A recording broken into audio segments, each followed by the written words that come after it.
see dance fit. Baila. Let me see dance fit. Adesso credo nel mio. Sai cosa sexy cosa. Io mi sono perso. Adesso what do you say?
considerato che questa è una tra le gare più amate al mondo, ci sono stati dei percorsi più belli in assoluto e quindi grande voglia di esserci da parte di tanti piloti sardi che infatti sono praticamente tutti i terraioli ci sono, ecco. Ma siamo a casa del comune di Albertina e quindi vorrei che iniziasse con una sorta di saluto di Albertina, insomma una maniera così per rompere il ghiaccio e si leva da niente. Prego. Grazie mille, grazie di essere qui, grazie di aver scelto la Catena nuovamente per questa manifestazione che è intimamente legata al nostro territorio. Non esiste manifestazione sportiva così non vera nel nostro comune, è manifestazione che raccoglie sempre un grandissimo entusiasmo da parte dei giornalisti, da parte degli ascoltatori e da parte degli sportivi che anche in questa occasione hanno risposto molto positivamente. Per noi il rally è un veicolo promozionale interessantissimo, fondamentale, e grazie allo sport riusciamo appunto a promuovere il nostro territorio a 360 gradi, perché riusciamo così a far apprezzare anche quanto di buono questo nostro comune può offrire in termini appunto di accoglienza, in termini di enogastronomia, in termini di cultura, e lo sport riesce a racchiudere tutte queste specificità e questi valori aggiunti del nostro territorio.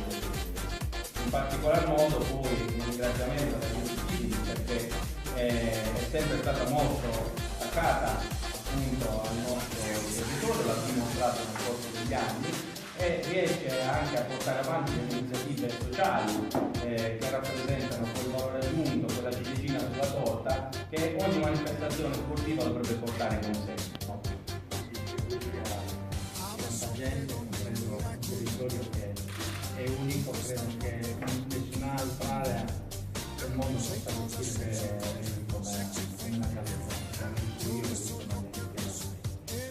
Certamente in questo frangente ci sono stati momenti economicamente più favorevoli che altri, però tenendo uno quando impegna in un'area che sicuramente studi altre aree del giorno in cui esistono una stagione devo essere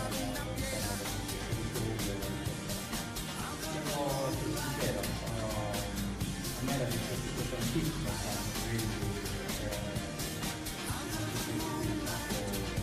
scuola quel giorno incontravo tanta gente, veramente una festa, quindi sono stati fattori strani al territorio, strani alla famiglia intera, che ha fatto tutto io li voluto esaminare attentamente, e quando ho capito che poteva ripartire, chiaramente mi sono dotato di uno stato molto importante, e non ho esitato ad andare in Finlandia di Andrini, perché è della parte. Però devo dire che sto riassaporando quel bel fare in tempo, in questo territorio che mi appartiene, che mi appartenente, quando mi sento a casa. Sento una gran voglia di far valere questo territorio da questa nuova amministrazione, la cosa mi entusiasma molto e che mi fa piacere. Certamente devo dire grazie a questa amministrazione che vuole corredarsi di un evento che può anche ampliarsi di più. A fianco a me c'è un rappresentante della federazione internazionale, lui fa eventi a livello mondiale, un evento straordinario quello del rally cross country, che secondo me anche quello veste molto bene Sardegna. Poi sarà lui a dirci quali potrebbero essere altri scenari, come l'occasione del Drink of Drive, così come il grande spettacolo che serve non solo per far vedere gomme che tirano fumo, ma per intrattenere, ma anche per far sì che i giovani possano capire come si può dominare un mezzo in condizioni estreme. Qui è tutto un po' complesso, però con armonia, con coesione e con delle filosofie e obiettivi assolutamente coincidenti. Di questo sono assolutamente soddisfatto di essere qua in questo momento. Diciamo anche che